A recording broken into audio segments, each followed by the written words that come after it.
All right, so it is the last practice DBQ. Time for me to go over it all and everything else, and then hopefully you're feeling pretty confident and ready and actually able to complete this actual exam.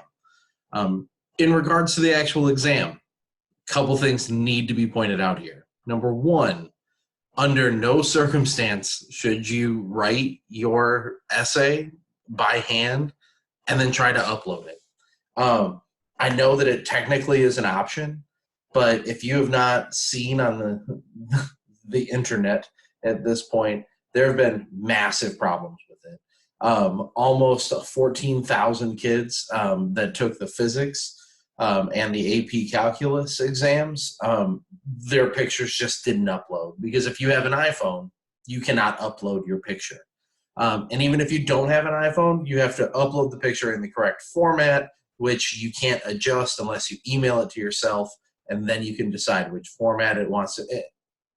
Don't do it. There's no sense in doing it. Handwriting it at this point is a risk that I don't think is worth taking. If you write it by hand and then submit it, you won't know whether or not it'll actually work until literally the deadline comes up and then it pops up and says, oh, sorry, you weren't able to submit anything. That's just been happening to people. So please do not handwrite it and take a picture of your exam. If you do, you're probably going to have to retake it if you want to take the class for credit. That's kind of their statement right now. They said there is a workaround, and you just have to email it and save it as a different format and then upload that different format. But you have to do all of that within the same time limit that everyone else has to complete theirs, which is kind of pointless and unfair. So don't do it. Write it in the Google Doc that I posted, make a copy of it, write it there, and then just copy and paste that straight into College Board stuff, hit submit, you're done. Even that I think is the best option.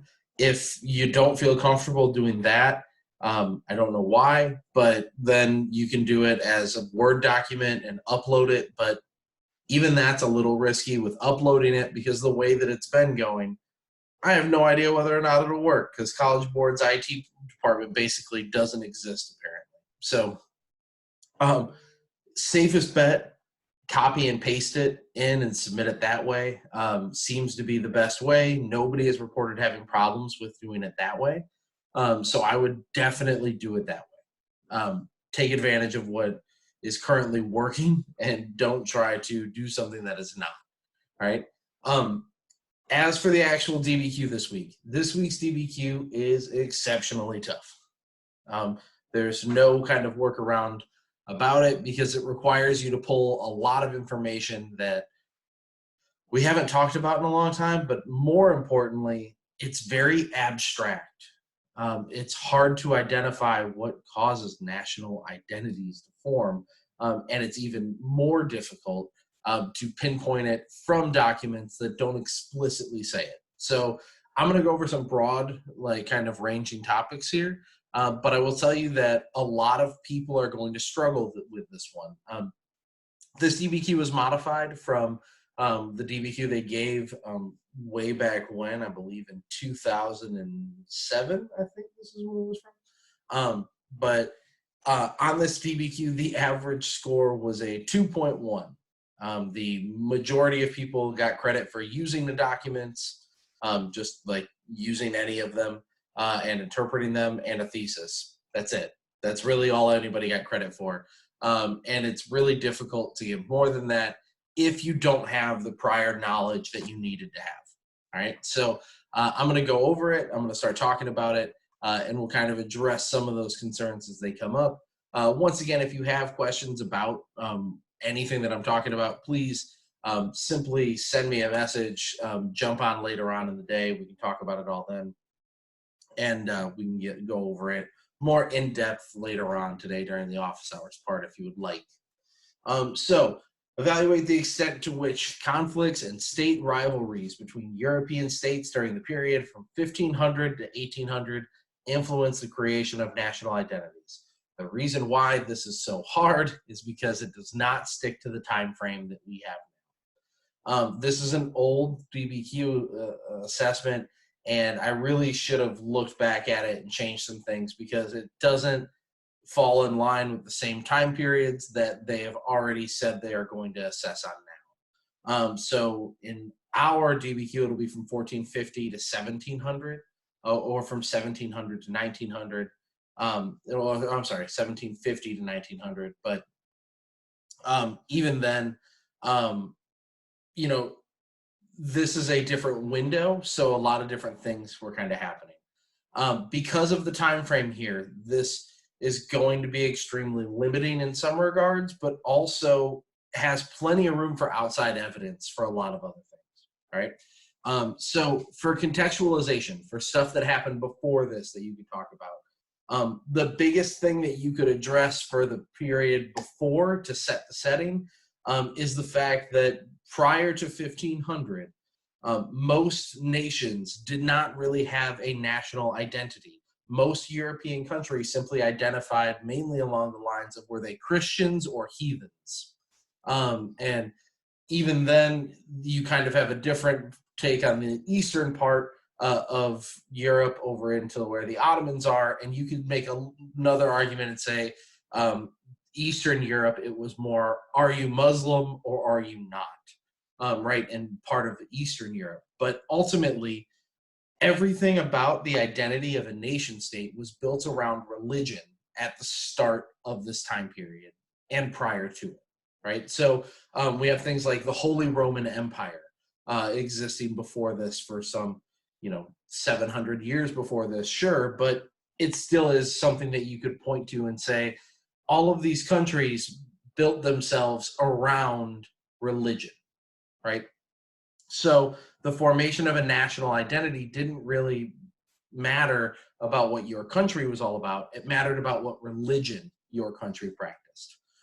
So for the vast majority of time before this, you can talk about kind of how identity was centered around religion and not around national leaders, or a concept of a nation state even. But one thing that a lot of people could do in terms of contextualization here is focus on what happened after, right?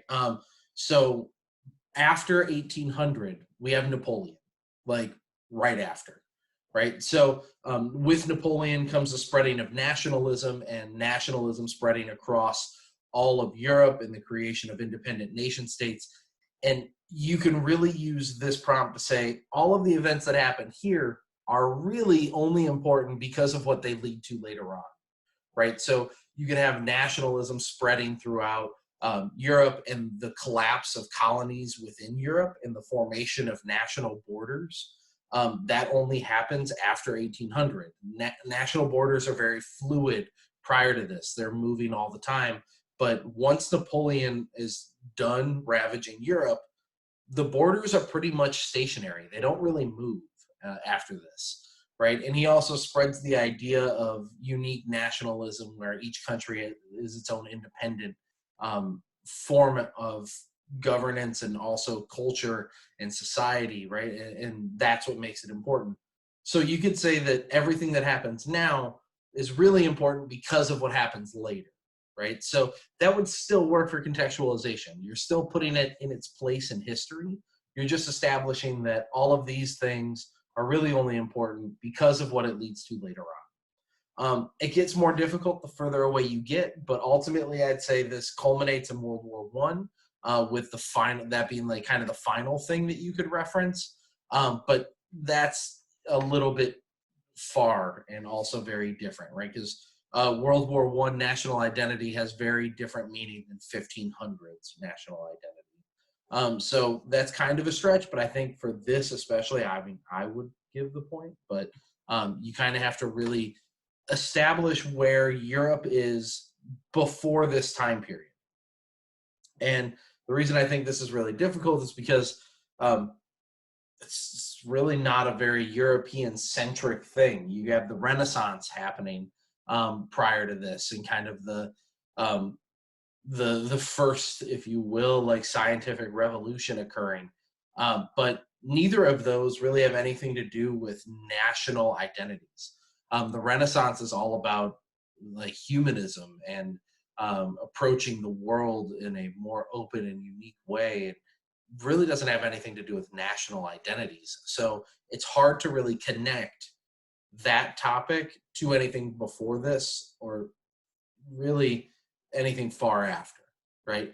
Um, so contextualization is going to be tough for a lot of people to get here because I'm assuming whenever I talked about the fact that like identity was based around religion, a bunch of you went, "Oh," and did that face, which is fine. That's why we're doing it, right? Um, so the Dutch national anthem is the first document, and this was not the national anthem for very long, but it was the national anthem for a short stretch here. Sourcing this, you would really have to talk about the purpose of this document, right? So the purpose of this document is to rally national pride, to invoke the searching for freedom throughout a country, the quest for um, I don't even know how to really explain it. The quest for independent um, movements and thoughts and actions within like the Dutch nation. Um, it's going to be difficult to source this because it immediately eliminates several of the abilities to source it, right? You don't know who the audience is to this because it can be literally anyone. We don't know who the author is, so we have no idea what their point of view is. And establishing it and placing it in the midst of history is kind of difficult because all we know is that it's right after the Dutch Revolt. And you don't want to connect it to that because that's what the next document is, and it's also getting into what the document says instead of sourcing the document. So sourcing this one, very difficult. All right. Um, in terms of the actual content, um, when looking at this document, it is all about talking about national freedom and independence, which is going to be a theme that runs throughout all of these documents.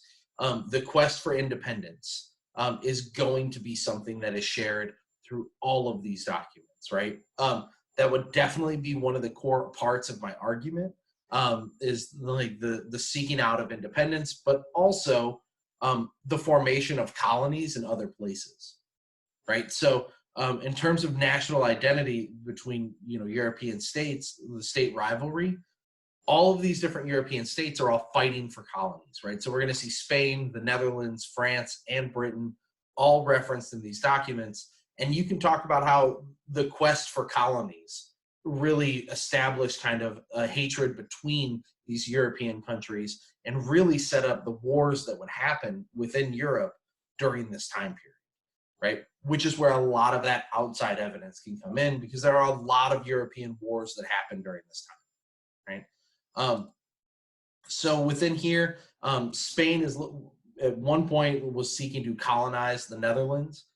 They form an agreement with them, which it references in here. The king of Spain has required lifelong loyalty of all members of the Netherlands, and they gave it willingly for a long time. But now their lands are essentially getting taken over by the Spaniards, which is why this little part in here says like the fact that the Spaniards are coming through and essentially raping and pillaging the country because they're taking everything from it without the people's consent, right? So within this document, you can talk about the quest for independence. You can talk about the quest. You can look at how European countries were looking to colonize other places and how Spain tried to colonize the Netherlands. Or you can also look at revolutions, right? So revolutions also help establish a national identity, right? So within Europe, you have several different major revolutions, both in this case, you've got the Dutch one, but if you would like to connect it to something, a good place where you can say, the Dutch were looking to have a revolution from the outside, whereas the French, for example, have the French Revolution, where they're looking to overthrow their own king. And you can kind of connect it to outside evidence in that regard, because the French Revolution technically, and this is where it gets like weird here, technically happens before 1800, even though it lasts from one time period into the next, right? And that's why they actually changed the time windows to 1700 to 1900, so that way you could have things like the American and the French and the Haitian revolutions all be in the time period and in one spot instead of in multiples. So, so for outside evidence here, there's a lot of things that you could point to. Any nation that is essentially looking to colonize somewhere else, any nation that is looking to gain its freedom from another country, all of those work as long as they're European, right? Now, that's where it gets difficult for a lot of this outside evidence points. It has to relate to European conflicts and state rivalries, right? It cannot be from somewhere else. If you build the connection to another region, you can use that. But in terms of outside evidence, if you're going to talk about the American Revolution during this time period, that can work, but only if you're tying it to how Europeans also felt. And the only other European country to go through a major revolution was the French, and that was a revolution from within against their own king, not from a colonizing king. So it'd be difficult to make that connection, right? But this first document, extremely difficult to work with. Poems usually are because they require interpretation, but especially songs as well. But that's kind of where this first document is running. And it is something that bleeds into the second document, because the second document is literally about the Dutch Revolt. So William of Orange leads the Dutch Revolt. They gain their independence from Spain, and essentially he says, hey, we tried to do all these things, and he's sending out a letter to his brothers that are all in Nassau. And if you don't know where Nassau is, it's in the Bahamas, right? So they've got colonies out there, which again points back to national identity being built around colonizing other places, right? So the Netherlands have built their identity as these traveling people that colonize other island nations. So you could use that to build up their national identity as that of the European colonizer, right? It also mentions in here, though, that like within this whole thing, at the very end, it says that at the end, the contracts that they were seeking would be absolved by the Pope and therefore not bound by them. If you could tie this back to your contextualization and say, again, it shows that religion is playing less of a factor in national identity, and people are now forming national identities based around what goods they sell, or how strong their economy is, or whether or not they are colonizing places. Instead of religion, you can tie it back to that again. But this document, in all seriousness, isn't that profound. Sourcing it is something you can run with for days. He's writing this letter to his brothers. So you can talk about the fact that this is a personal letter. We can trust this a lot more because William's going to be a lot more open and honest with his brothers than he would ever be with any sort of other person, really. So sourcing this document actually gives you a lot of options and possibilities. So you can talk about the fact that as a leader, how did this shape the policies that he was going to come up with, and how he was looking for counsel with his brothers, and actually trying to tell them, hey, if we want to achieve this freedom from foreigners and the government and the army, especially the Spaniards, we got to get them out of our country, right? He's being open and candid. He is actually talking openly with his brothers about what the problems are within the Netherlands, right? And he's saying, if we can gain our independence, which again ties back to that first document, right? If we can gain our independence, we can have our own nation that we can build, to have our own religious freedoms, to have our own army, to have our own everything, as long as we get the Spaniards out, right?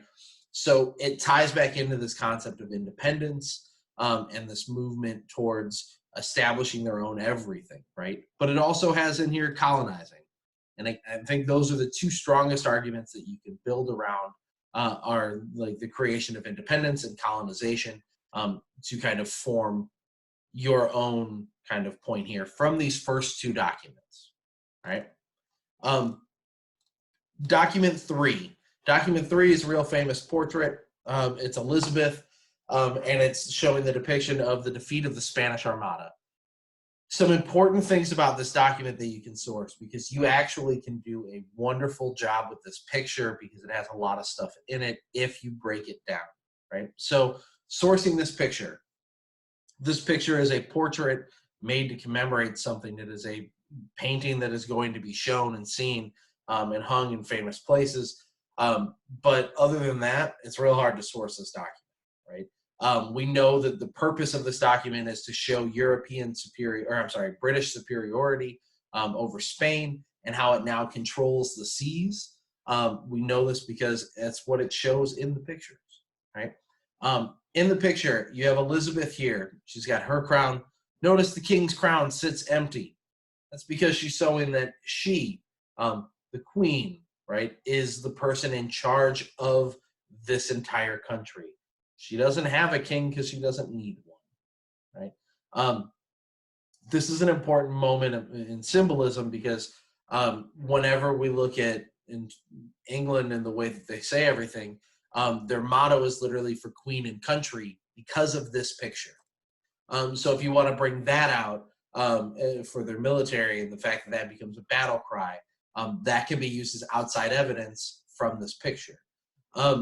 I'm not expecting any of you to have known that, by the way, but it's just something you could have used. Also within the picture, she's got her hand covering the entirety of Europe, showing that Britain controls the globe, right? And on top of that, their thumbprint is literally all over Europe, right? But it's showing that she has the world literally in the palm of her hands, and she's giving everyone two options. You can choose peace over here, or you can choose war. But either way, doesn't matter to her. They're going to win, right? So it shows this idea of national identity being built around what they are best at, right? So England becomes the ruler of the seas after the defeat of the Spanish Armada. So you can use this to show that England builds its national identity around battles that they've won, right? And that's also something you can tie back to the Dutch to make a connection to that previous document to show that if they win the battle against the Spanish, then they can have their independence and freedom to colonize other places. That's what England does. They win their battle against the Spanish, and it gives them their freedom to colonize other places, right? So this picture shows that England is going to dominate the ocean. It is going to colonize other places. It will send out ships, and it will cause war if need be. But it shows that England is going to control all of the oceans and begin its colonizing due to that, right? So they build their national identity around their navy or their military in this regard. Document 4.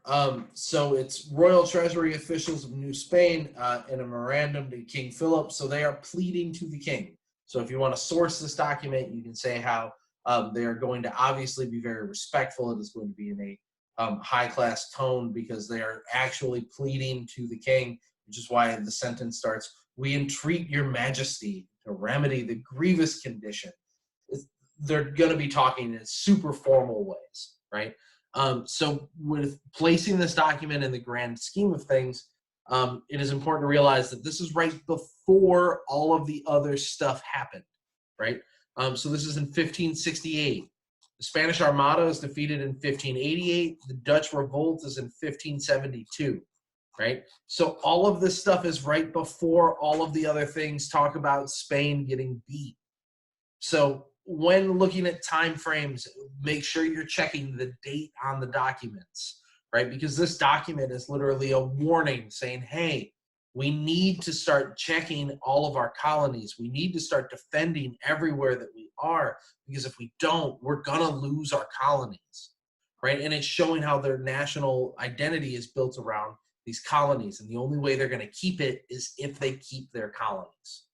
Right, so 1568 is literally 4 years before Spain loses the Netherlands as a colony, right? It's 20 years right before the British destroy their navy and don't allow the Spanish to colonize anywhere else, right? So it shows again that the entirety of their national identity is built around their ability to keep control of colonies, right? It also shows that in terms of rivalry within here, there is a building rivalry that starts to form. And it's saying, hey, all of these, pirates are coming, and the ocean is going to show this. And If you don't know already, those pirates are coming not only from Spain but also from Britain, right? So within here, it shows their national identity being built around the control of colonies and how they are able to actually run other places. Right? Um, Document 5 is Richard Tyrrell. He is an admiral stationed in the Caribbean, and he is writing a letter to the Secretary of the British Navy, which is literally his boss. So, sourcing this document, you're going to be looking essentially to note that the purpose of this document is to get military support for the invasion and or like kicking out of the French from the English colonies that they have down in the Caribbean. But also, when sourcing the document, you can point to the fact that this whole document is all going to be a begging moment from an employee essentially to their boss, right? So it's from the admiral to their boss, who was the Secretary of the Navy. So the tone of this is going to be very different. It's going to be slightly less formal, but also it's going to be informative, and it's going to be actually asking the real thing that they need, right? We can actually trust this document to be very honest and open because it is literally an admiral asking for help from his own country. Clearly, he's going to want that, right? In terms of what the document actually has content-wise within it, within here, the biggest thing is that the British are building their identity on having high-quality goods. And the only way that they can sell these goods is if they kick out the French who have poor or have lesser quality goods that they can sell for less. But again, the English merchants, the English are trying to build their national identity around their ability to sail the oceans and have military might and their ability to control their colonies, right? So much like the other documents, they're looking to have control over colonies to build their national identity. And they've built up a rivalry with the French, which ultimately results in a war between England and France. That happens shortly after this. This is 1764. It's right before the Americas declare their independence. It's right before war happens with the British and the French, right? They go to war about 15 years later, right? And it's because of moments like this. They're having conflict over control of colonies. And that is what it's driving their national identity. It's whether or not they can control other places and show their dominance over other countries, right? All of these documents kind of show colonization being a major motivating factor. All of these documents also show a sense of independence and control being the dominating factor. There are other things you can argue throughout this. There are a lot of outside things you can bring up, and I've kind of mentioned a lot of them. But it is important to note that this DBQ has the ability also to where you could interpret each one of these documents separately and link them to things outside relatively easily as well, right? So if you didn't build the connections that I did, for example, throughout this, that's okay. As long as your connections actually lead to a major connection within them, that's okay, right? If you would like to talk about this further, by all means, drop in the office hours. I will be there to answer any questions that you guys have. But otherwise, I'm going to answer questions now, so I'm going to stop the recording, and I look forward to hearing from you guys later.